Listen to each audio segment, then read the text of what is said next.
So, while we rightly focus our attention on racial terror lynchings that occurred in the state, there are other racially motivated killings that demand our attention. And this book by Scott is, just an example of one of those cases. John Snowden, in case you didn't know, was a Black man accused of murdering a pregnant white woman in Annapolis in 1917. He was convicted by an all-white jury based on very flimsy and circumstantial evidence, and he was executed by hanging in February of 1919. It was the last legal lynching in Annapolis, and Scott, I hope, is here to tell us areas about it now. So Scott, thank you.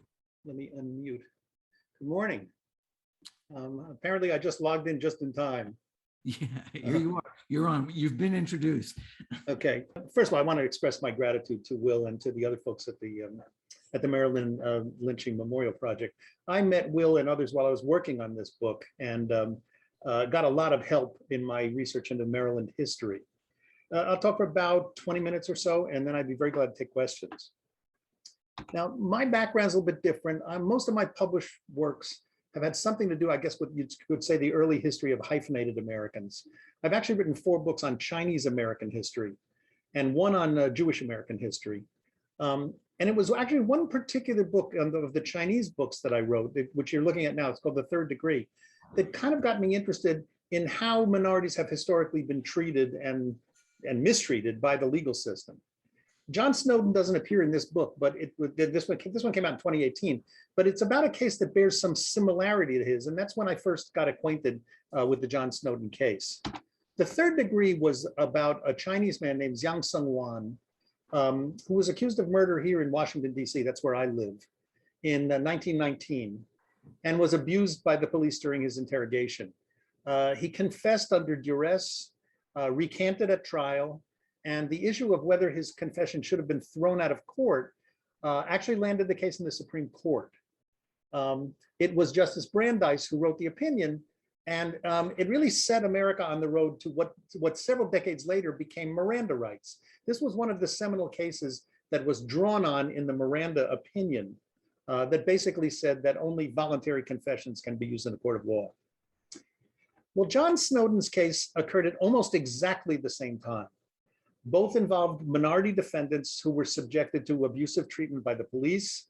Both men were initially convicted, but one who initially confessed was eventually released, whereas Snowden, who didn't, was eventually hanged.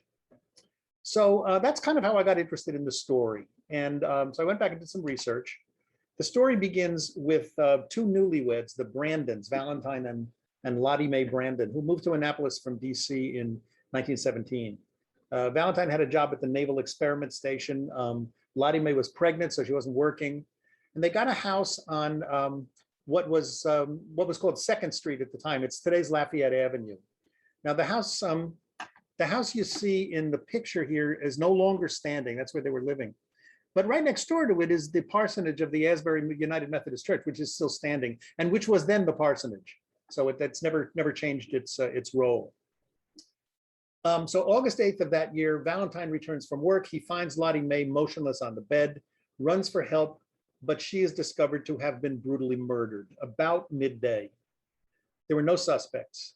The police first suspected Valentine, but he really had an airtight alibi. He'd been at work all day. He would have had to take the ferry back and forth in order to have come back and made mischief in the middle of the day, and he would have been seen, and he hadn't been.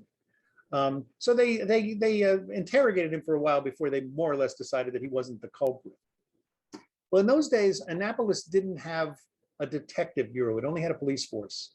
So when situations like this arose, they would call from Baltimore for reinforcements from Baltimore. And Baltimore sent 3 detectives. You're looking at them. They're Doherty, Polar, and Kratz. They were regarded as, quote, the best 3rd degree men in the business, end quote. Among them, they had sent a couple of dozen men to the gallows and many more to the penitentiary. So they started an investigation in Annapolis, and it took several days. And several days passed, and they were absolutely nowhere. And they admitted it to the press. They questioned everybody they could think of, but they really were lost. They didn't have any suspects. And then a woman named Emma Abbott Gage, who was the editor of with the Annapolis Evening Capital, which is, of course, the ancestor of today's Capital Gazette. She was also the daughter of the publisher, which may be why she was the editor. She made a comment to one of the Washington newspapers. She said that that it was a horrible, brutal crime committed in broad daylight and evidently by a Negro. But there was nothing remotely evident about it. There was no information about who had committed the crime, but this is what happened in Jim Crow, Maryland. Everybody jumps to the conclusion there's a murder, it must have been a Negro, and that's what she was saying there. And that was the first thing that really I found very jarring when I was reading the newspaper coverage. Now, I imagine some of you probably know about Philip Brown's book, The Other Annapolis, which he wrote in 1994. But I took a quote out of that, which I thought was very apropos, talking about this case. He said there were two groups of people living in one geographic area, but living altogether separate and different lives. And what stood out for me when I did the research on what was going on 2nd Street or Lafayette Avenue was that it was an integrated street. You know, I've done most of my research on Washington stuff, and in Washington during this period, you didn't find a lot of integrated streets. There really were distinct neighborhoods. It was quite segregated. But 2nd Street had blacks and whites living right next door to each other and very definitely interacting with one another. And that surprised me a little bit. But the lesson in this is you didn't really need facts in order to assign blame across the color line back in this period. Well, the building across the street, this is a modern photo that I took myself. There were two black sisters who lived there, Edith Credit and Mary Perkins. And they lived directly across the street from the Brandons. And after several days, they came forward.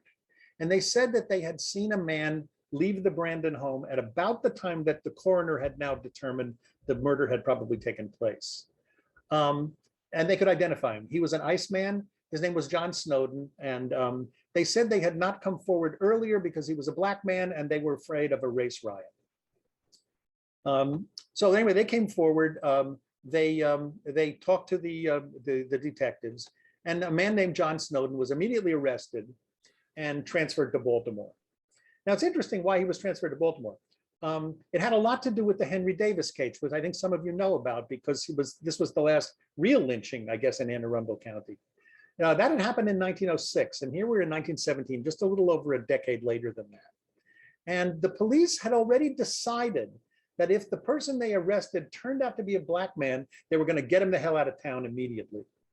Now, after Davis's lynching, I think it was 1912, they actually built a new jail in Anne Arundel County. The new jailhouse was supposed to be lynch-proof. It was much more fortified than the old one had been, but they weren't going to take any chances when they arrested John Snowden. They were not going to put him in that jailhouse. He had to go to Baltimore, and there's the building, the police headquarters and the jail that they kept him in Baltimore. He was interrogated incessantly for several days, and I believe was physically abused at this point. And I'll talk a little more about that in a minute, to extract a confession from him. But he maintained his innocence. John Snowden refused to confess in his interrogation. He never confessed to the crime, absolutely refused. But the fact was that even without a confession, there was some powerful circumstantial evidence against John Snowden.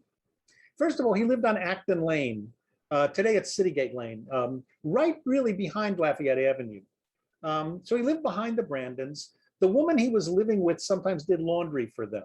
So the police figured that, well, there's some kind of a link between these two households. He had not gone to work on the day of the murder. He couldn't satisfactorily account for his actions on that morning. He'd been seen outside the house by two credible witnesses.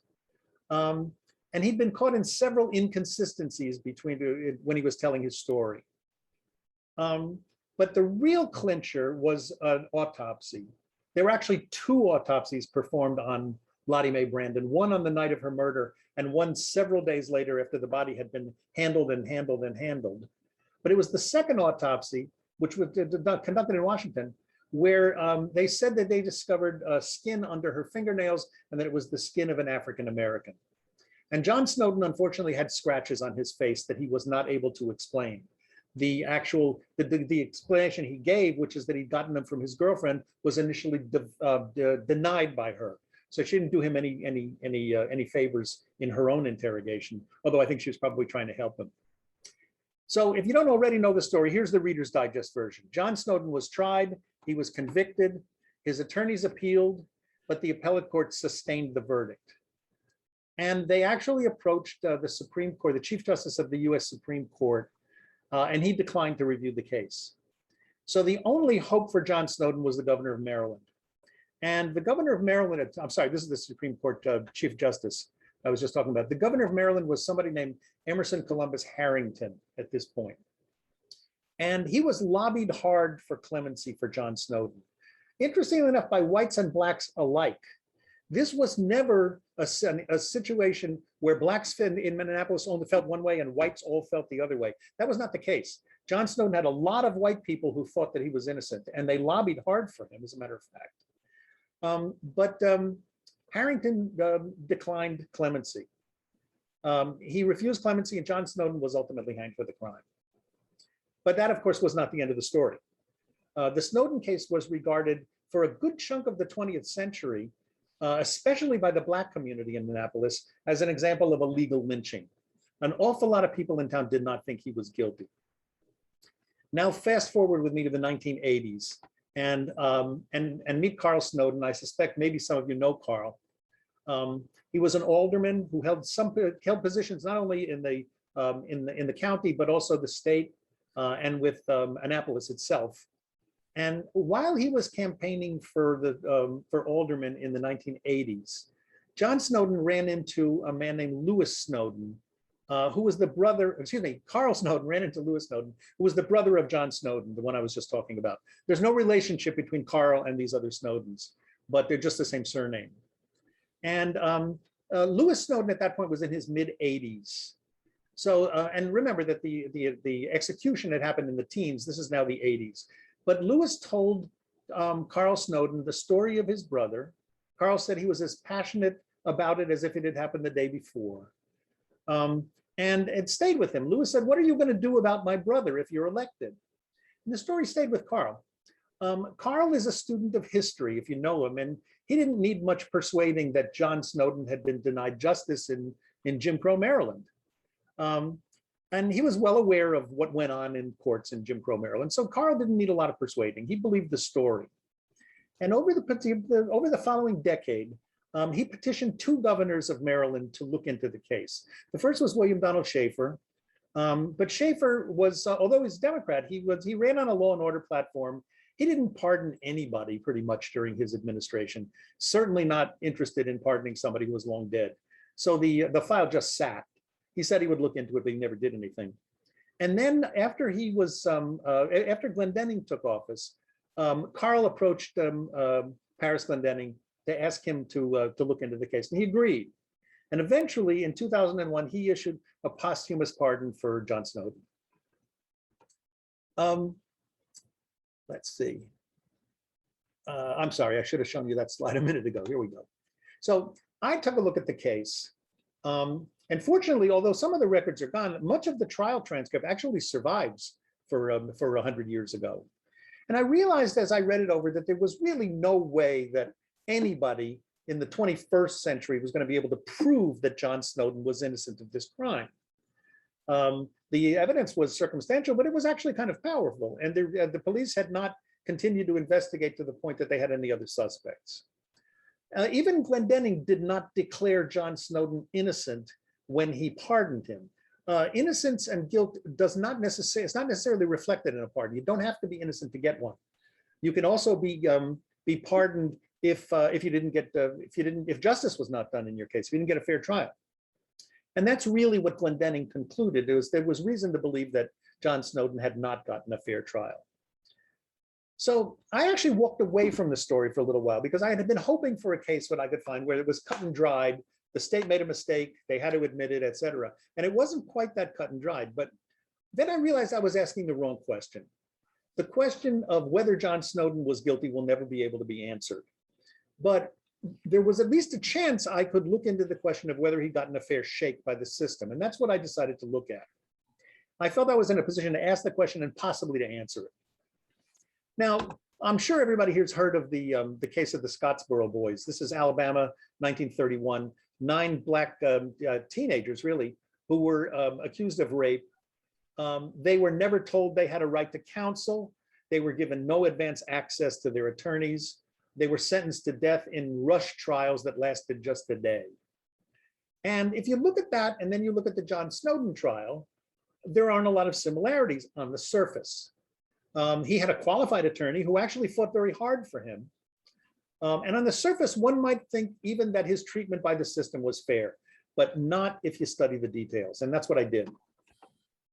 Snowden's trial began in Arundel County, but after, and the system in those days was that they would impanel the jurors. In a murder case, the prosecution got 10 challenges, only 10 challenges of jurors that they didn't want to see on the jury, but the defense got an infinite number of challenges. And what happened was they had impaneled 11 jurors, and then suddenly the state's attorney, a man named Nicholas Green, insisted without explanation on a change in venue. Now, there had been some discussion at the beginning of this that maybe the defense would ask for a change in venue, because after all, it was a murder that had occurred in Anne Arundel County. But the defense never asked for one. It was the prosecution. It was the first time the prosecution had ever asked for a change in venue. And Nicholas Green never explained why he did. Well, I did some analysis. This was 1917. I took a look at the 1920 census. And in the 1920 census, it was marked what somebody's race was. And I compared the two lists because I had the list of jurors who'd been impaneled. And I came to the conclusion that the 11 people who were chosen were almost certainly all white. There were a couple of names that could have gone either way, but it was pretty clear that they were all white. And the names of the ones who were left in the jury pool were never published. But if one of those men had been Black, and by the way, it had to be a man, women were not serving on juries until I think it was 1947 in Maryland. If one of those men had been Black, the prosecution would not have been in a position to keep him off the jury. And the same goes true of the fact that if one of the men was white, but the prosecution had some reason to believe he was going to be overly sympathetic to John Snowden, equally, they could not keep anybody off the jury because they'd exhausted their challenges. So it seems pretty obvious in hindsight that Nicholas Green was shopping for another venue so he could shop for an all-white jury. Now, interestingly enough, it would not have been against the law at the time for the prosecution to have disqualified a juror because of race. He absolutely would have been within his legal rights at the time, as they were understood at the time, to say, I don't want this man on the jury because he's Black. It would have been wrong. It would have been motivated by racial prejudice, but would not have been judged illegal. It would be today. But if there had been no Blacks at all in the entire jury pool, as a part of a deliberate effort to keep Blacks off of the jury, which seems much more likely, it would not only have been a product of racial bias, it would already have been unconstitutional even in 1918. It was a Supreme Court 1880 case that said you could not categorically exclude any race from a jury. But it was only 1986 when it was ruled unconstitutional to decline a juror based on race. So today, both of those scenarios would have been unconstitutional. So like I say, it seems obvious that what was going on was he was shopping for an all-white jury. And in Towson, he got an all-white jury. Another issue was John Snowden's treatment during his interrogation. The police, of course, denied that he had been mistreated. And they put several policemen on the stand to say that what John Snowden said was not true. But Snowden insisted that during the course of his various examinations, he had been threatened, pummeled, stripped down, forced to his knees, knocked down, struck over the head, made to drink whiskey to get him drunk, and had a loaded revolver pointed at him. I don't know about you, but I have no difficulty believing that that happened to John Snowden back then. And if any of it were true, that nothing he said during his interrogation should ever have been admitted by the court, but the judge ruled it all admissible. This is the judge, Frank Duncan. I researched his record pretty carefully. There's nothing overtly racist about his political activities, but a lot of the rulings that he made in this trial were very, very questionable. For example, he didn't permit the defense to impeach the credibility of the two Black women who came forward and identified John Snowden, even though they had not come forward until a $500 cash reward had been offered. He should have been allowed to explore that, and he wasn't. He permitted the results of the second autopsy to be introduced in evidence. Now, the first autopsy was done right the night of Lottie Mae's murder. It was fresh. But before they did the second autopsy, because people were making noises that maybe they hadn't done a thorough job, the body had been handled by 2 undertakers. It had been transported in the company of the victim's husband back to Washington, D.C. And remember, the husband had been a suspect. Transported to Washington, fingerprinted by the D.C. police, transported to the Brandon home for a funeral, buried for several days, exhumed, and then they did the autopsy on it. I don't think any judge today would probably allow that in. This judge also permitted a testimony related to rape. Now, there was some evidence of sexual activity on the corpse, but it wasn't conclusive. And in interrogating Valentine Brandon, the police discovered that he had had intercourse with his wife the night before. So there was no DNA analysis in those days. There was a possibility that Lottie Mae had been sexually abused, although not raped, because there wasn't any evidence of penetration. But John Snowden was not charged with rape, and yet the judge left in a lot of testimony about rape, which again shouldn't have been there because it was prejudicial. And he also allowed the prosecution to make some very racist statements in his summation, an example of which is, the Negro who ravishes a white woman deserves the extreme legal penalty and nothing short of it. That was wrong, not only because it was racist, but also he was asking the jury to send a message rather than to just focus on the facts of the case. Should never have been allowed in. And I think that what the case of John Snowden actually demonstrates here is that there are many ways that justice can be denied that are far more subtle than what happened to the Scottsboro Boys getting railroaded through a racist kangaroo court. I don't think his trial was any more fair than theirs was, although the same things didn't happen. And then there was the governor, Emerson Columbus Harrington, who was in a position to commute the sentence or issue a pardon. He could have done either one of those things. He proclaimed himself publicly, I am a friend of the colored race. But I got to tell you, with friends like him, John Snowden would have been better off with his enemies. He justified declining clemency because, and here's a quote, I had recently refused to commute to life imprisonment a colored man guilty of rape upon a colored girl. And so he said that I could hardly do so for a Negro who has committed, in my opinion, both murder and rape upon a white woman.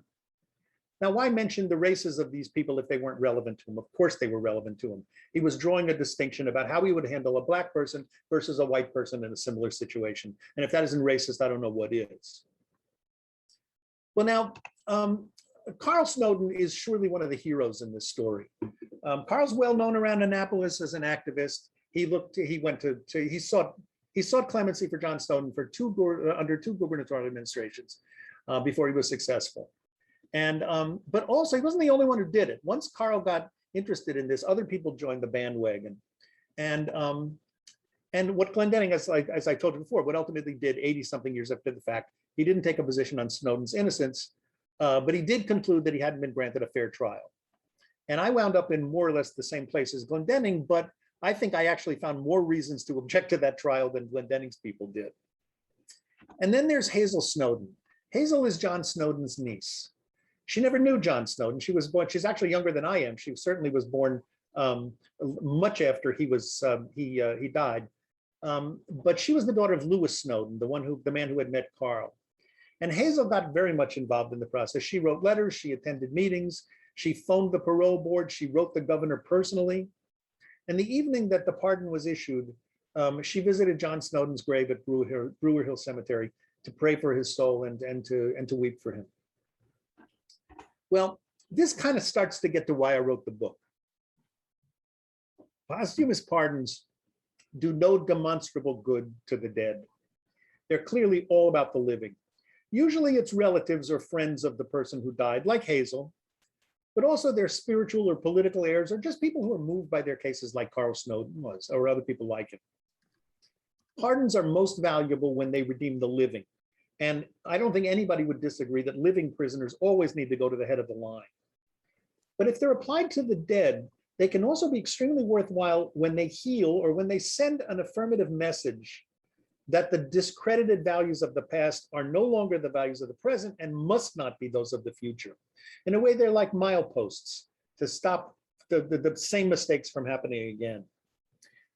Now, John Snowden's case was a state level case. And almost all of the posthumous cases, and I count about 175 of them in the entire history of the United States, almost all of them have been adjudicated on the state level, because that's where most of the criminal legislation exists in this country.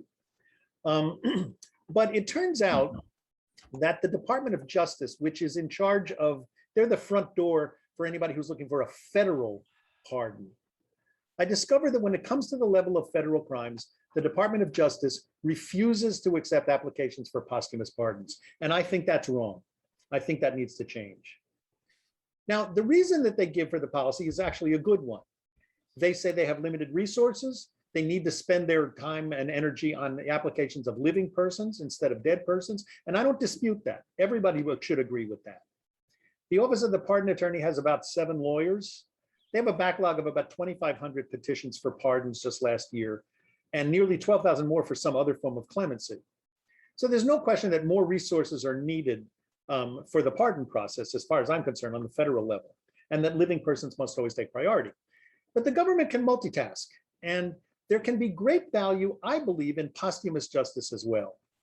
The additional appropriations they would need to staff up to look into these cases would be lost in the rounding. The Department of Justice has a $28 billion budget. And I think the government can walk and chew gum at the same time. And given the paucity of posthumous pardons on all levels, I mean, 175 for all of American history over all of the states and the federal government combined is not a lot of cases. And the fact that most cases are adjudicated on the state level suggests to me that the additional burden on the federal government would actually be a light one. Well, I'm not arguing for a systematic investigation of all potentially racially tainted cases in the history of the American Republic. The list would be too long. But we can't allow that to be an excuse not to avoid revisiting any cases.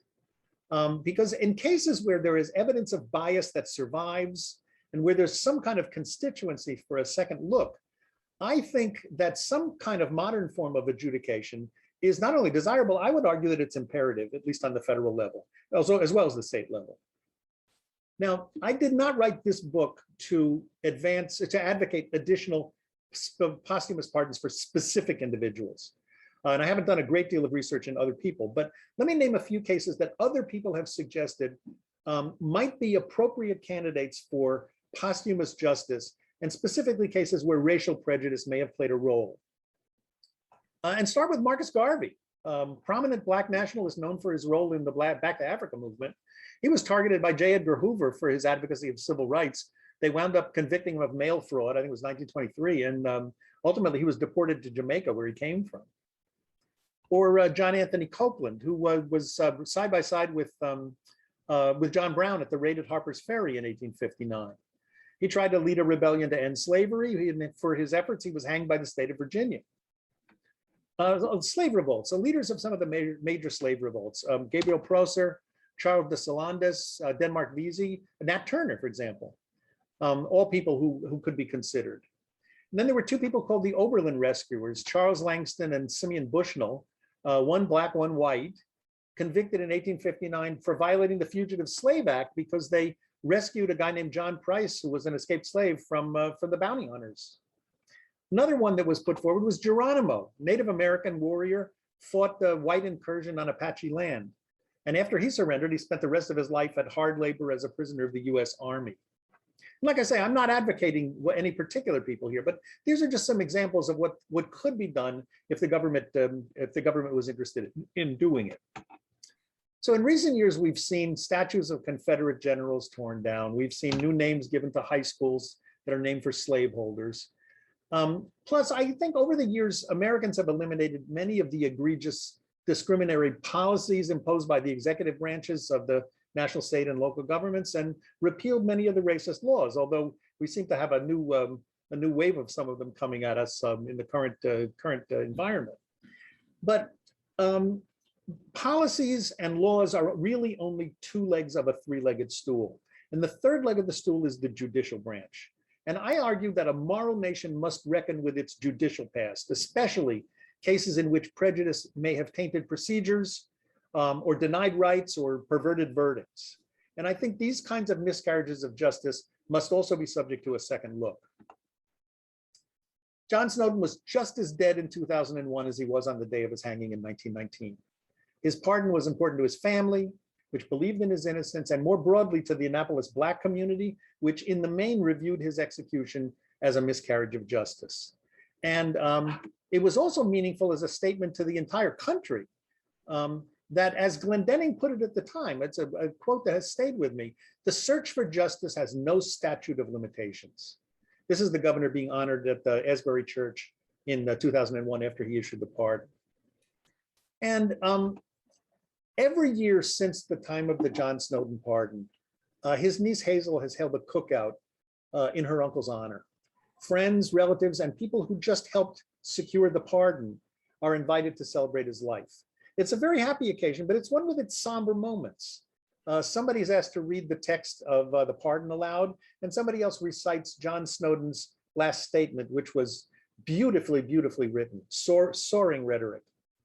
And anybody who dismisses the value of posthumous pardon simply because they don't do anything for the defendant would really do well to attend one of Hazel Snowden's barbecues. For me, they are eloquent testimony to the significance that acts like that have for people who are very much alive today. Well, let me stop here. I would be very happy to answer questions if anybody has any. So, you know, there has been a bit of a blowback from in some quarters from the because of the pardons that Governor Hogan issued earlier in the year.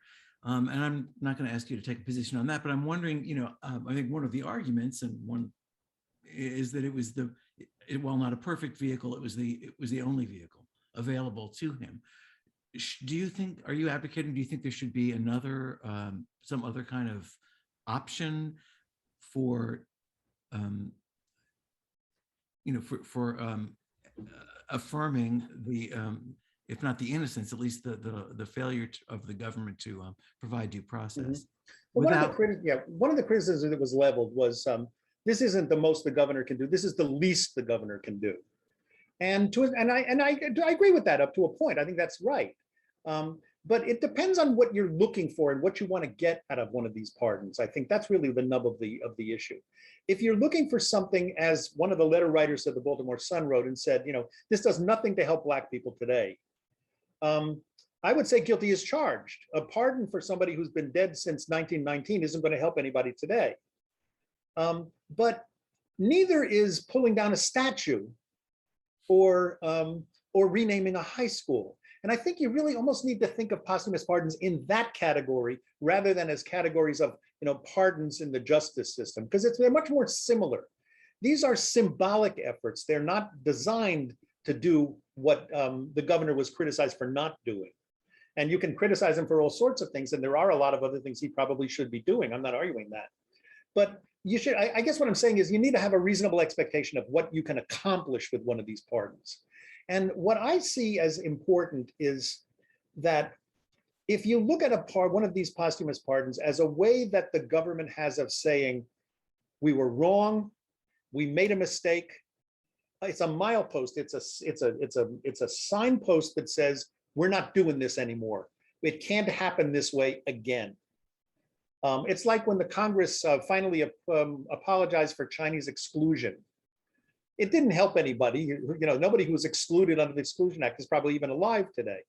But it was a symbolic effort that said, don't do this again. We can't do this to other people either, the way, for example, the Trump administration wanted to do it to Muslims.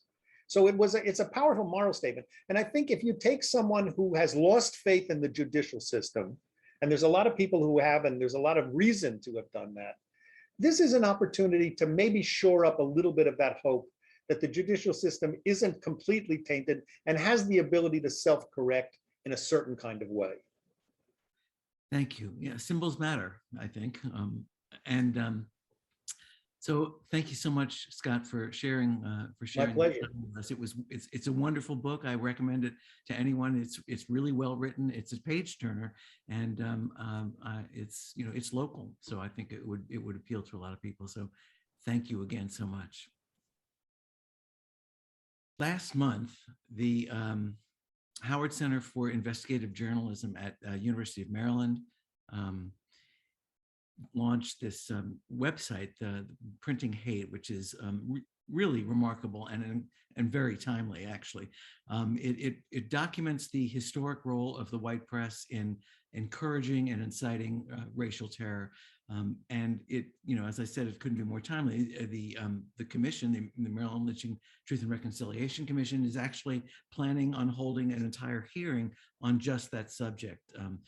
And that'll be later on in the schedule. But and I think one of the other really admirable, wonderful things about this project is that DeNeen is working with student journalists from several institutions, and I think that's incredibly valuable as well. This is her brainchild. She is an associate professor at the University of Maryland, the Merrill School of Journalism. She also writes for the Post, as many of you know, and she is probably best known for her reporting on the 1921 Tulsa Race Massacre and its aftermath. And I am thrilled to welcome her now, I hope. There she is. Oh, I'm always so relieved when I lose the thing, and there she is. And I have to admit, DeNeen, I'm going to leave you alone, let you do your thing, but your work is just brilliant. Your work on the Tulsa Race Massacre and other things. And I think it's important to point out that it wasn't just about the anniversary. You have been a champion for that community, both before and after. I really appreciate it, and I honor you for it. So thank you. I'm looking forward to your presentation. Thank you so much. Well, it's great to be here. It's an honor to be here. Thank you to the other panelists, to the audience. I'm just honored by the opportunity to talk about this amazing project. I wanted to just start by sharing my screen because for people in the room who've not seen this website, it's just incredible. It was designed by students. And I'll explain just how this project came into fruition. So I'll just talk a bit about how this project got started. As I say, the project was inspired by an idea I had and by my reporting on the Red Summer of 1919 and the 1921 Tulsa Race Massacre. As many of you may know, the Tulsa Race Massacre was sparked by a headline that ran in the Tulsa Tribune on May 30th, 1921. The headline said, "Nab Negro for attacking girl on an elevator." And that, as you know, many of you may know, the Tulsa Race Massacre was one of the deadliest acts of racial terror violence committed against Black people in US history. The headline that ran in the Tulsa Tribune, historians say it was a whistle call to Klan members who had been gathering in Tulsa that year, a whistle call to the white mob to descend on the courthouse in downtown Tulsa with the intent of lynching Dick Rowland, who was a teenager falsely accused of attacking Sarah Page, a young white girl on an elevator. We'll find out later that, well, some historians say that Dick Rowland may have stepped on her foot or bumped into her in the elevator, or they may have been in love, but anyway, she shrieked when the elevator doors opened. A clerk and the department store there called the police, and Dick Rowland ran and was later arrested in Greenwood, which is the affluent neighborhood in Tulsa, which is often referred to as Black Wall Street because of its incredible wealth. So as I was reporting out the story on the Tulsa Race Massacre, I kept thinking, wow, this headline sparked a massacre that led to the deaths of more than 300 Black people. More than 800 Black people were injured in that massacre. More than 1,200 homes and businesses were destroyed. 10,000 Black people were left without their homes. It started with a headline, and I kept thinking, how many other headlines are in history out there that sparked massacres in this country that sparked lynchings, racial terror lynchings. So during the summer of 2020, when the country and indeed the world erupted into anti-racism protests after the murder of George Floyd in Minneapolis, I was on a meeting at the college where I raised this idea. I kept saying, we should be doing something. We should be doing something as a College of Journalism. And Dean Lucy Dalglish, I think, heard me. And later the Howard Center for Investigative Journalism, which is a part of the University of Maryland's College of Journalism, decided to organize this project. We started working on the project last spring, and one of my demands really was that we have visiting editors who were descendants of enslaved Black people working on the project. They were Milton Coleman, Lillian Green, Deborah Hurd, Ron Harris, and Diane Hawkins. The center also recruited students from historically Black colleges and universities. Hampton University, Howard University, Morehouse College, Morgan State University, North Carolina A&T. We had more than 58 students working on the project, as well as editors and the faculty and staff at Philip Merrill College of Journalism at the University of Maryland. It was an incredible effort to pull this project together. The data editor at the Howard Center designed an original database where readers could actually take a look at, go into the database and take a look at whether their local newspapers played a role in racial terror lynchings. The students spent months examining headlines, hundreds and hundreds of headlines, analyzing headlines. They also captured photos, recorded audio, designed motion graphics, which you'll see when you go to this webpage. It's just an incredible effort. We examined newspapers from 1865 after the Civil War to 1965 during the passage of the voting, which the year that the Voting Rights Act was passed. And what they found was astounding. It was surprising just how widespread the racist coverage was in newspapers, white-owned newspapers across the country, not just in the South, but in the North as well. We found it's just astonishing when you take a deep dive into history and you look at headlines like this one you may see on your screen. Mad Negro is lynched in jail, yard by infuriated whites. Mob feared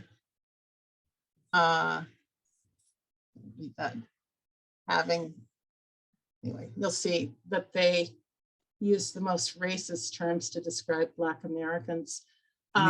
You want me to go to another page, another part of the website? Yeah, I guess if you can go to the About page or the Explore Stories, that's good. Yeah.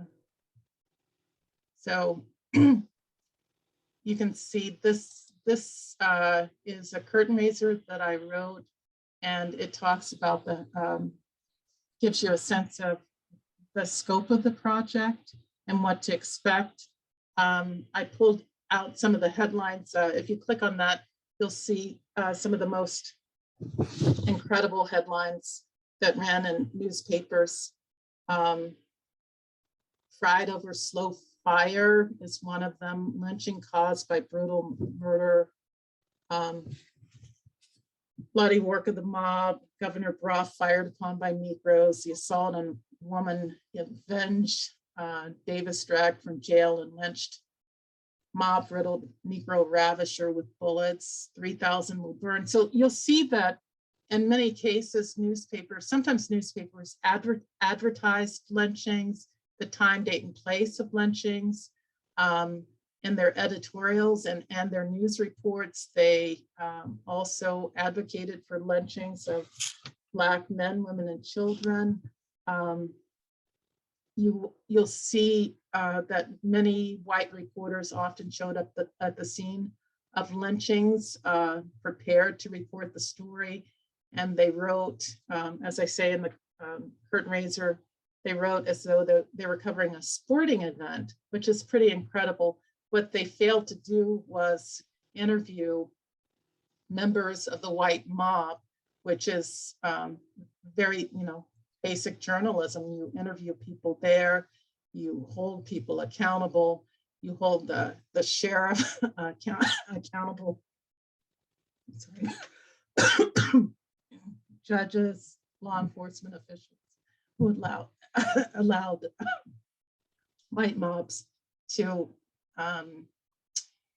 lynch and terrorize Black people. So what you're seeing now is stories are running out, are being posted on this website on Mondays and Thursdays. There were more than 30 stories that were written by students. Just incredible research, reporting, and writing that these students produce, working with these incredible editors. We have stories about, for example, the project includes a story about the Columbus Dispatch, which condoned the lynching of John Gibson, that was published under the headline, "Negro Fiend Meets His Fate." There will be a story published by a student who examined the history of the Atlanta Constitution and the Atlanta Journal. And what the student found is that these editors ran for governor on platforms championed rallying in defense of the fallacy of white supremacy. There was a 1906 editorial that ran in the Atlanta Journal that supported the, quote, legal disenfranchisement of 223 male Negroes of voting age in Georgia. And the journal claimed to support that the disenfranchisement of Black men because, quote, we are the superior race and do not intend to be ruled by semi-barbaric inferiors. That was a quote from the Atlanta Journal 1906 editorial.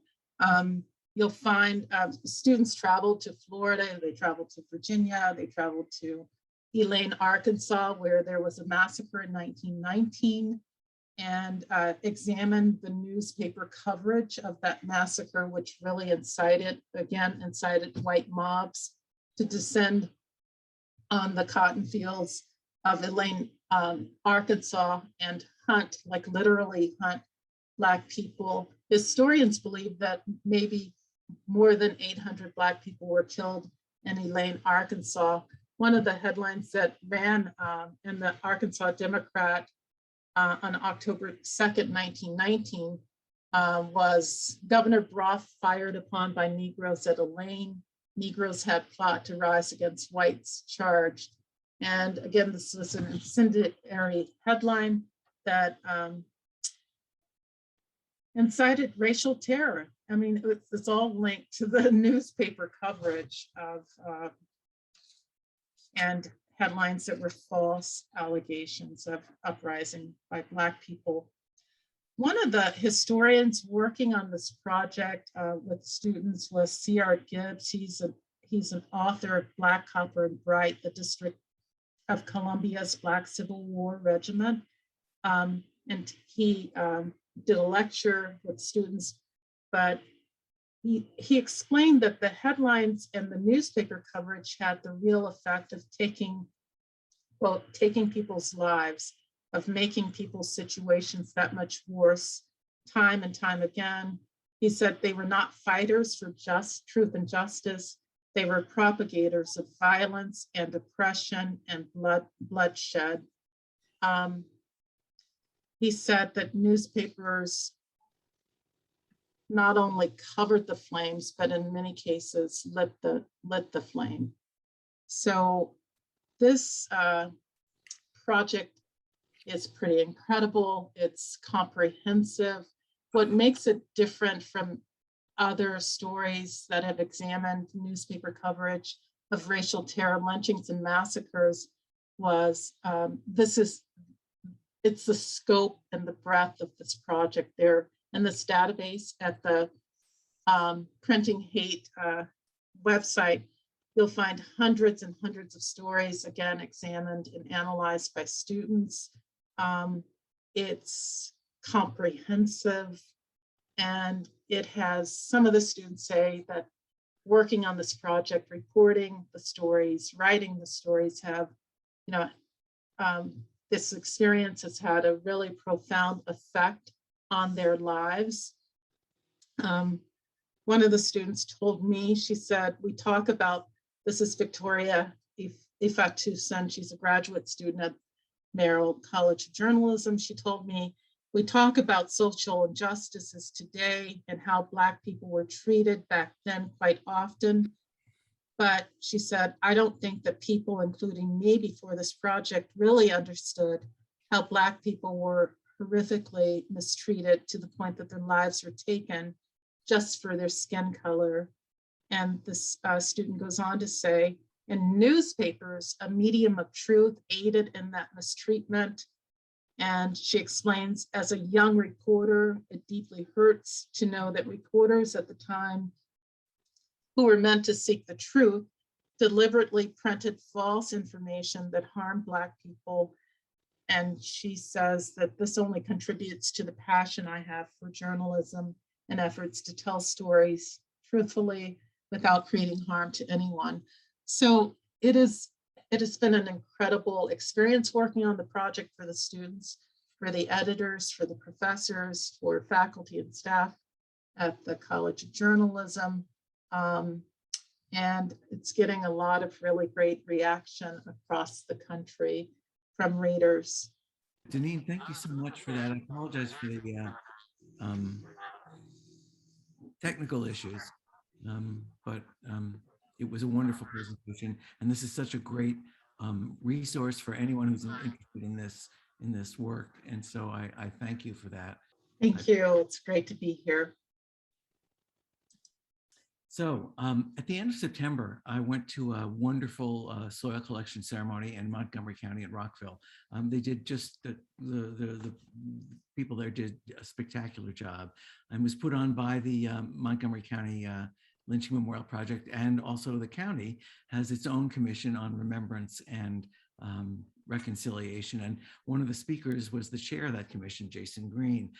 He is a Maryland-based attorney and community organizer, and the director of a really spectacular documentary called Finding Fellowship, which explores how three racially segregated churches merged in 1968 in the wake of the assassination of Martin Luther King Jr.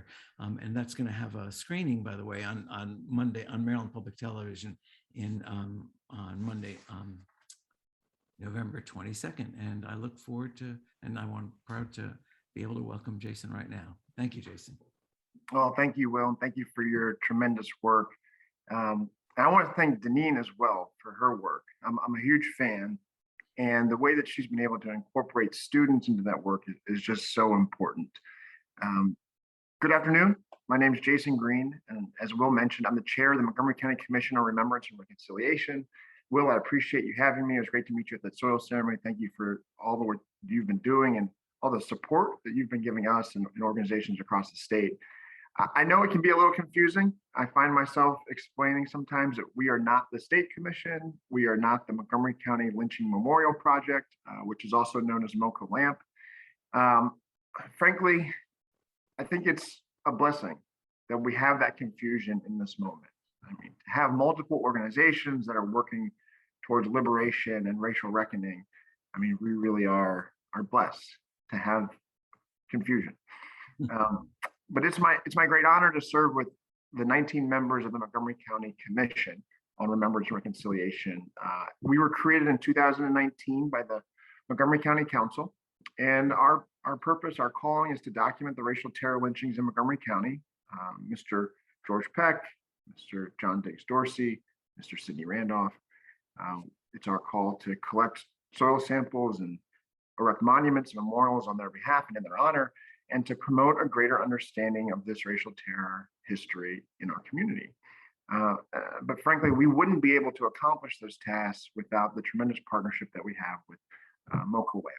And they existed before we came into existence, and they did tremendous work before we came along, and we really have been able to be benefited by this partnership that we've been able to form as we continue to come together and do this work. You know, Will mentioned this morning as the day kicked off that this week initiated with Emancipation Day. And I remember asking my now 103-year-old grandmother, who's featured in the documentary that Will mentioned, I asked her if we descended from slaves. And she said that slavery didn't exist in this part of Maryland. We hail from Gaithersburg, Maryland, in Montgomery County. And she said that slavery didn't exist in this part of Maryland. Well, you know, I knew that didn't quite sound right. And with the help of my friend and co-commissioner, Tony Cohen, who I'm sure many of you know, we went and we did the research. And I think I was prepared for the research to reveal something like a slave story originating in Montgomery, Alabama. I was not prepared for it to originate in Montgomery County, Maryland. You know, like what happened to slavery not existing in this part of Maryland, right? Well, these are the stories that we tell ourselves. And these are the stories that we tell each other, and they get told for a lot of reasons: to cleanse our history, to perfect our ancestors, to make ourselves feel better, and because often this was just too hard to talk about. But they mask a reality, and that reality has a consequence. Can you imagine people saying, well, lynching didn't exist in Maryland? Sure, in Montgomery, Alabama, but Maryland was a Union state. Maryland was part of the North. There was no lynching there.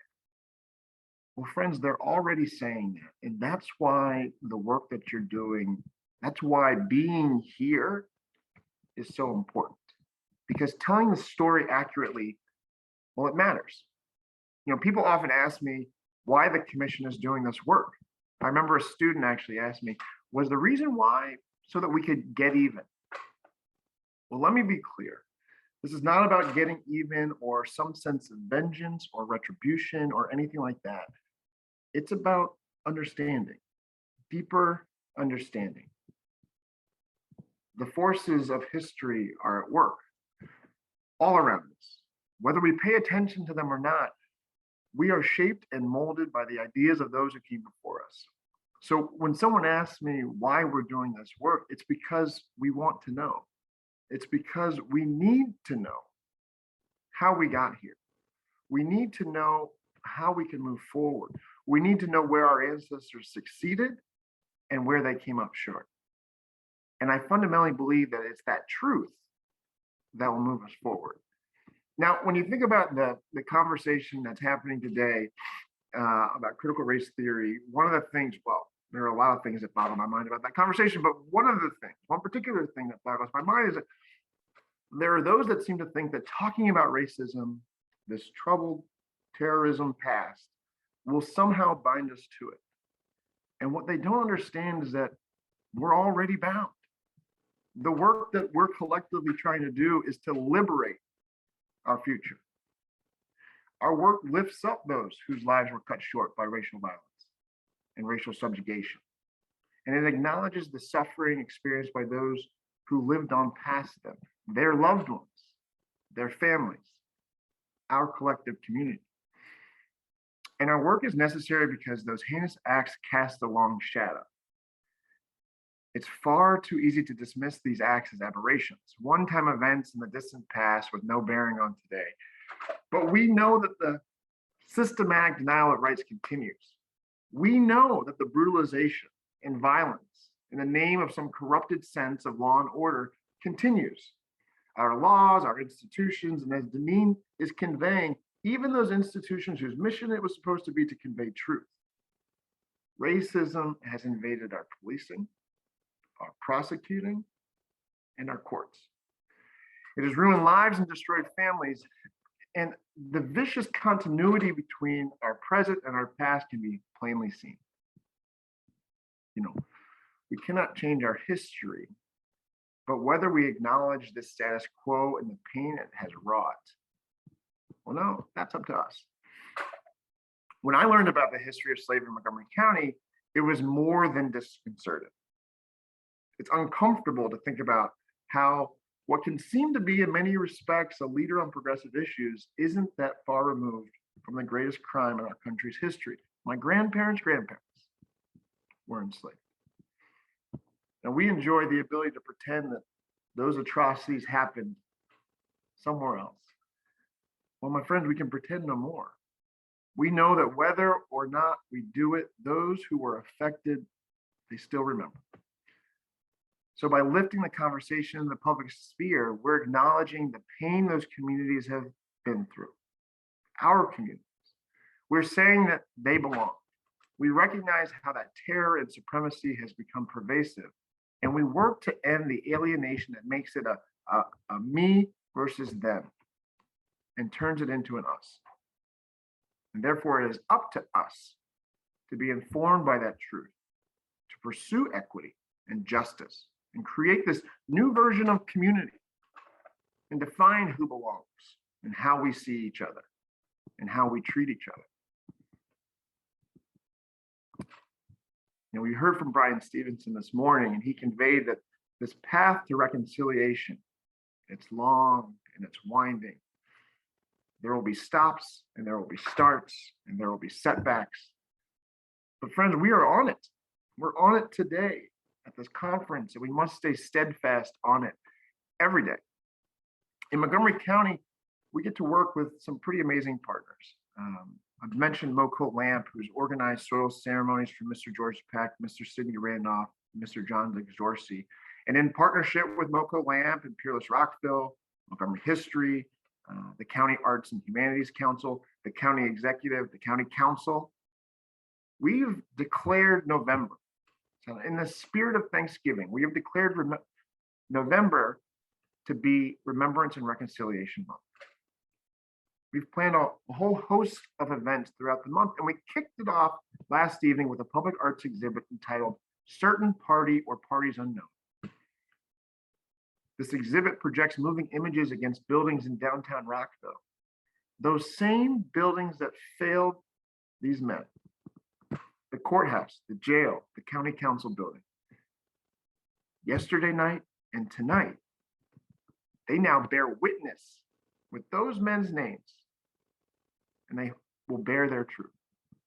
And inside the little Red Book Courthouse, there's also an exhibit presented by Moco Lamp and Peerless Rockville. And I encourage you all to come and see these exhibits that capture the sentiment of all of our work across the state. In fact, let me put these into the chat. I'm going to put the link here. That's the link to the public exhibit. And here's the link to events that we have that are taking place across the month of Remembrance and Reconciliation. You know, in addition to all of the events that we've planned as the commission and with our joint partners, which includes an event that Congressman Jamie Raskin is going to be presenting on November 19th. And I really would encourage you to join, where he's going to be discussing this concept of reparations. In addition to the events that we're planning, we've also turned to the public and asked, in the spirit of Thanksgiving, as they're having conversations with neighbors and family and friends around the dinner table, to host their own conversations, events, and activations, because we're all called to acknowledge and stand witness to our past. But it's also our calling and our necessity to work to improve the present. You know, when we stand on the sidelines and say, well, someone else will come along and fix it, it's not my job, we're abdicating our moral responsibility. We can do that no more. You know, Brian Stevenson also mentioned Maya Angelou this morning, and a few other words of hers motivate me in this work that I'd like to share with you. She says, "You may shoot me with your words, you may cut me with your eyes, you may kill me with your hatefulness, but still, like air, I rise." To me, those words are a commitment that no matter what has happened, no matter the atrocity or the injustice, we will press forward, we will persevere. The history of lynching is filled with more violence and hatefulness than we might ever understand, but I believe the power of reconciliation and the spirit of those who are committed to it will overcome. We are the descendants of greatness, and filled with a sense of purpose and a commitment to what's right, we, like air, will rise. Now, our role on the commission is to advance discussion, confront this troubled history, and engage the public in asking uncomfortable questions, like where we came from, how we got here. We know that being uncomfortable isn't easy. It requires work and commitment, but that's okay. It's time to be uncomfortable, because being uncomfortable is how we progress. It's that tension, and through that tension, that we can find synthesis and move forward. And we have to do this together. You know, perhaps this is your first time learning of our racial terror past. Well, what will you do with it? Because we know that telling the story matters. Truth matters. And so it's fundamentally important that we are here, but it can't stay here. You know, as I wrap up my remarks today, I want to read the last two paragraphs of the statement naming November as Remembrance and Reconciliation Month in Montgomery County. The commission invites the residents of Montgomery County to engage in conversations and practices within families, neighbors, and coworkers to acknowledge and alleviate and dispel the harms caused by historical racism and discrimination as evidenced in words, acts, and deeds. The commission appeals to the residents of Montgomery County to respond with respect, empathy, and concern for all persons experiencing various stages of trauma derived from the inadequate affirmation of their human rights and expressions of personal fulfillment. Be it resolved that the residents of Montgomery County, Maryland, shall become united as one in the pursuit of equity, mutual understanding, fairness, and moral justice. That this pledge shall be renewed each month of November, beginning this year, 2021, and as our diverse communities of faith, education, business, and leadership engage in commemorative acts of remembrance and reconciliation. I wish that worked for Montgomery County, but I wish that for all of us across our great state. And so I thank you. I thank you for your courage, your outrage, your frustration, your joy, your anger, your celebration in our progress, and your angst when we move too slow. Thank you for all the work that you've done and all that you continue to do. Will, thank you for the opportunity to be with you today and for giving me the chance to provide a few remarks. It's a pleasure. It was a pleasure having you as always, and I'm really excited about your movie coming up. And you know, we'll certainly push it in the newsletter, and I'd love to talk to you about maybe creating an opportunity for a screening for all the people who won't be able to watch it that night, because it's an important film, and you know, it's important that people know about this. That it is hope and very life affirming. So thank you so much, Jason. I look forward to seeing you again soon. Likewise, thank you so much. Great, take care. So now we're just about reach the end, and it's my pleasure to introduce a friend of the Maryland Lynching Memorial Project who has been with us from the very beginning. Elliot Spillers was with us for the very first conference we had in October, I guess it was, of 2018. He's works with not only with the Maryland Lynching Memorial Project, but with many, if not most, of our coalitions that we have in the state.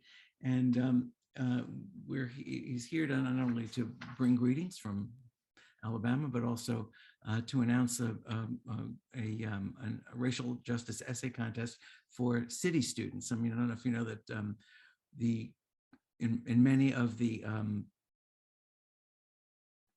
community remembrance projects that our coalitions do work with EJI on, there's a component for a racial justice essay contest for high school students. Well, you know, we realized that Baltimore City, because there were no lynchings technically, or them that we know of in Baltimore City, was kind of left out of that. And where we have the largest school system in the country, the largest minority population, we thought that was wrong. And so the Maryland Lynching Memorial Project is very excited that we are going to sponsor a contest, and I can actually put the thing up later whenever you wish, Elliot. And that'll conclude.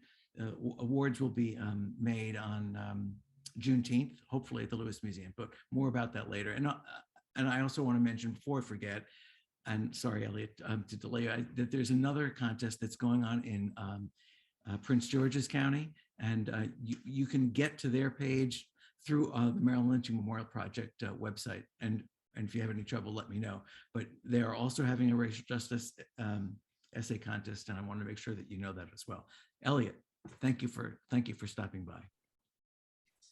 Awesome. Thank you so much, Will. I want to say hello to you and also all of our Maryland partners that are tuning in today to join us on at this conference.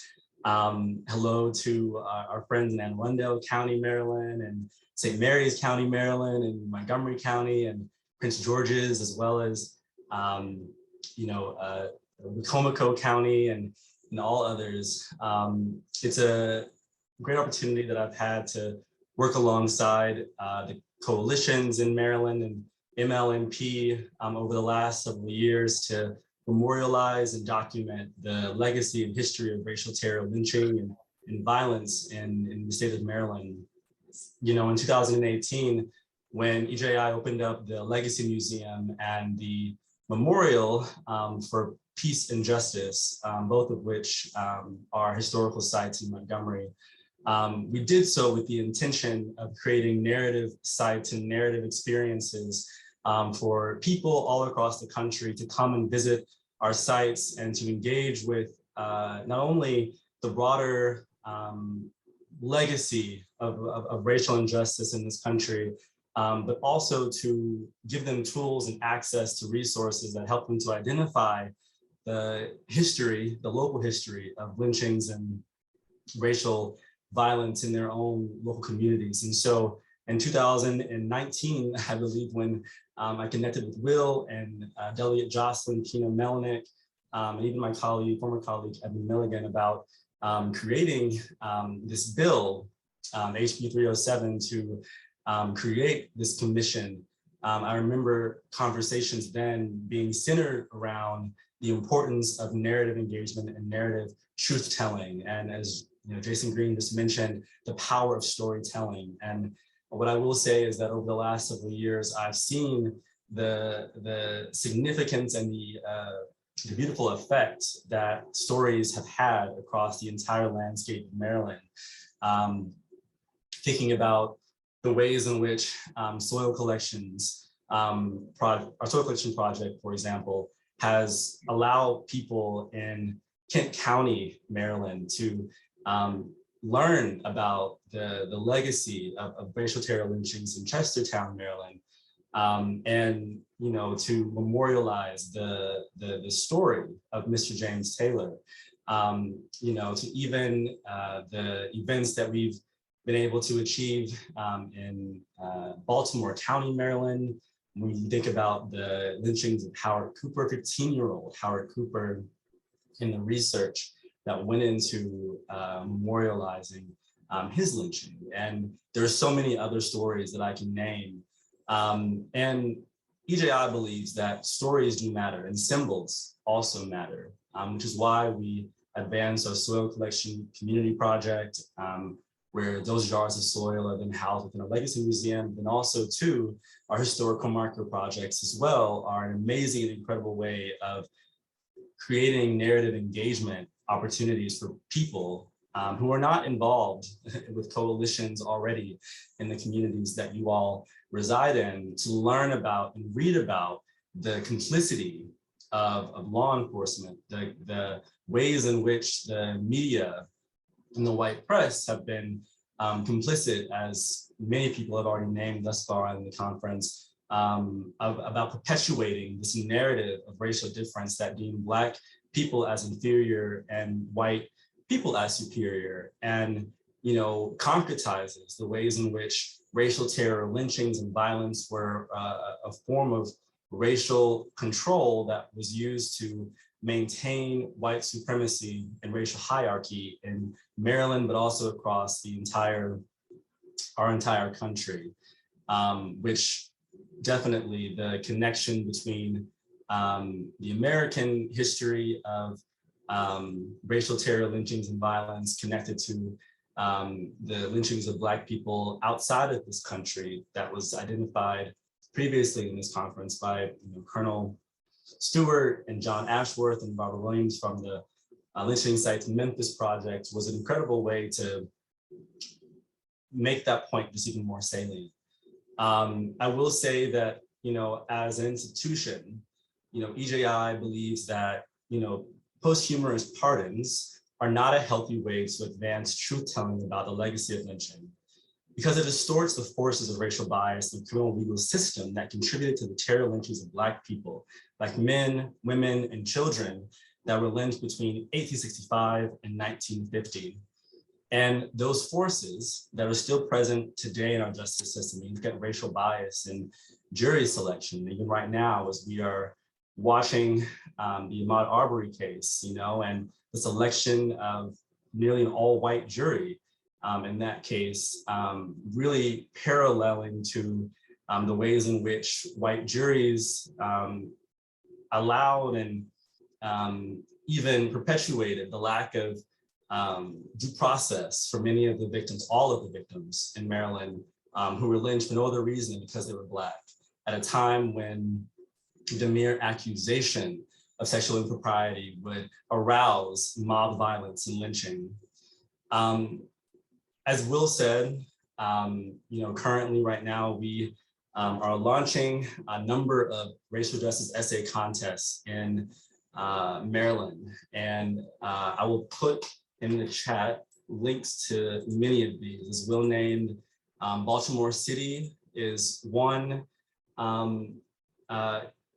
area where we will be having this project advanced, but also we are having a racial justice essay contest launched that's already been launched in Kent County, Maryland, and Montgomery County, Maryland, as well as Prince George's County, Maryland.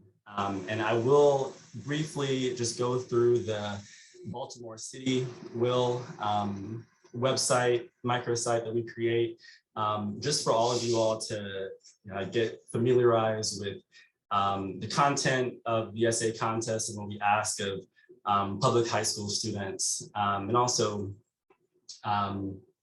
homeschool students for our essay contests.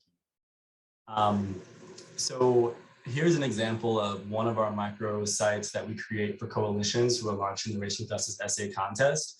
Our Racial Justice Essay Contest is specifically for 9th through 12th grade students attending public and charter schools. We also include homeschool children in this cohort as well.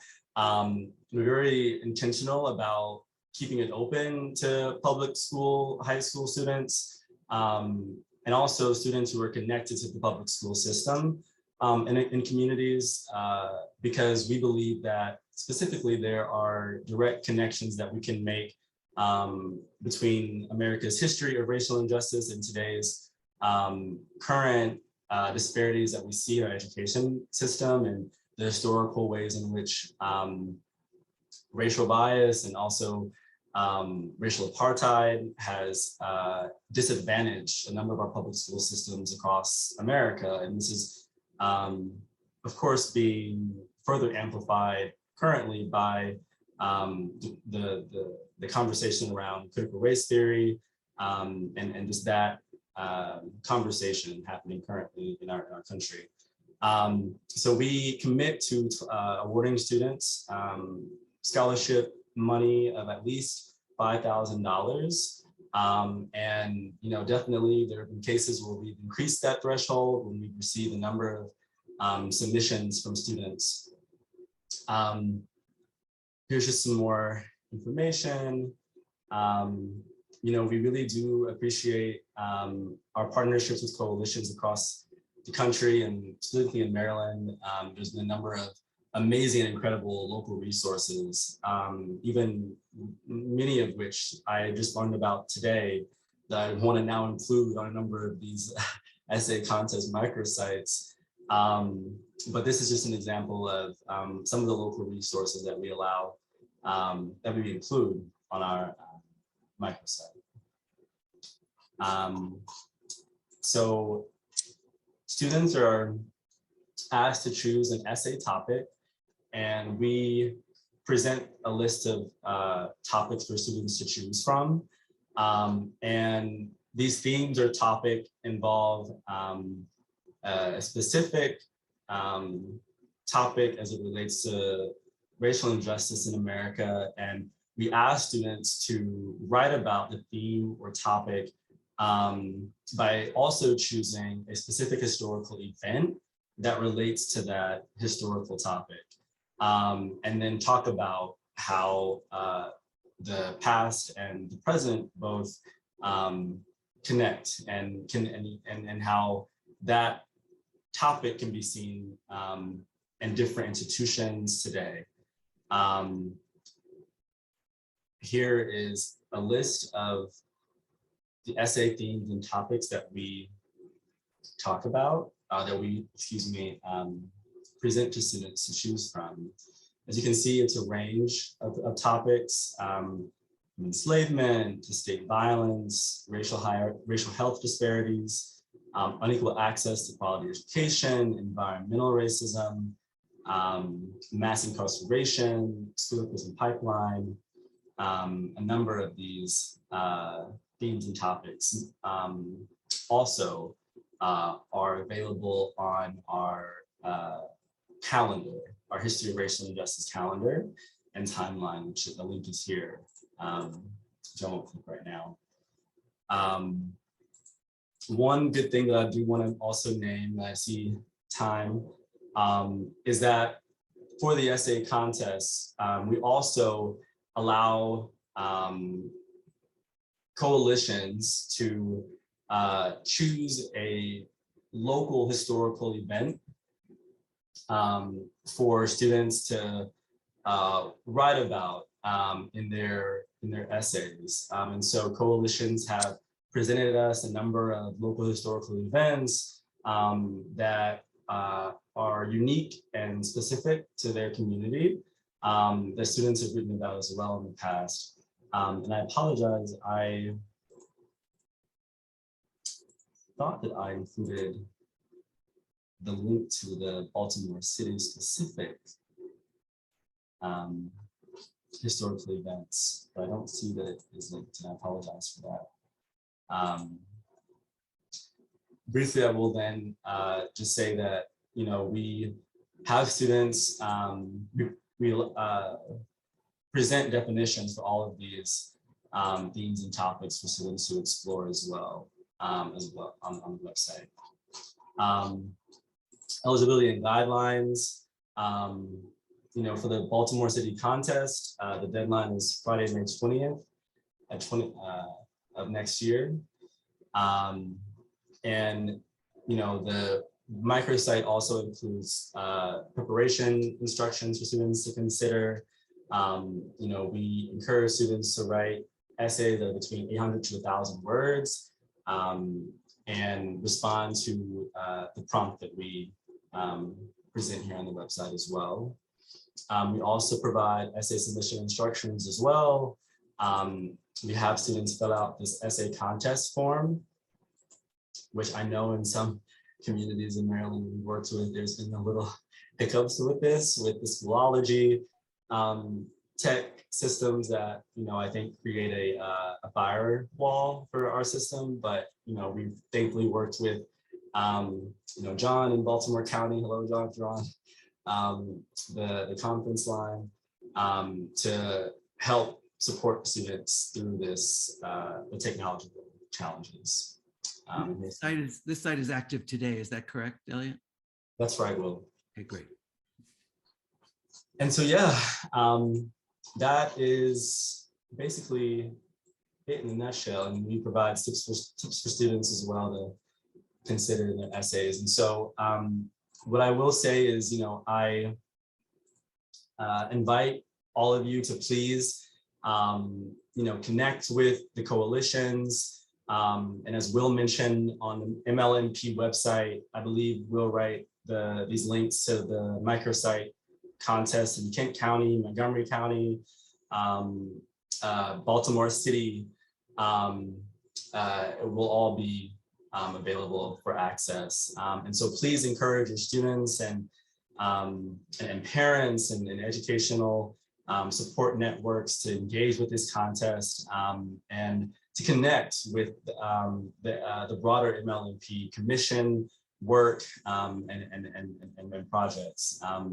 It's a blessing to be a part of the Maryland family.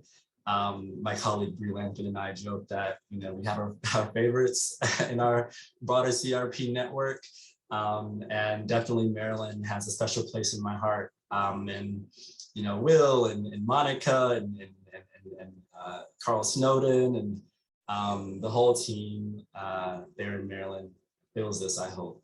Elliot, it's okay. We won't tell the others. Please don't. So it's good. You're saying. So thank you again, Elliot, for coming. And it's no secret. I think that EJI has been the guiding light for all of our work in Maryland. I started this organization after seeing Brian speak about Just Mercy at the Pratt Library many years ago, and it continues to inspire us and motivate us. So thank you so much. Elliot, I've got a favor. Could you send me all those microsite links, and I'm going to put them all in one place on the front page, on the splash page of our website. All right, great. Thank you again. So listen, everybody, that kind of wraps it up. I think we're just about done. I'm sorry that we've kept you a little bit later, but I hope it's been worthwhile. And we look forward to being back at the Lewis Museum next year, God willing, and we will hope to see you then. And have a wonderful day. I know many of you are going to be at the Coalition Leaders meeting that's going to start in about 40 minutes. We'll look forward to that. And thank you again for your support. Thank you for being interested and for helping us and helping advance the cause of racial reconciliation in Maryland. Have a good day, everybody.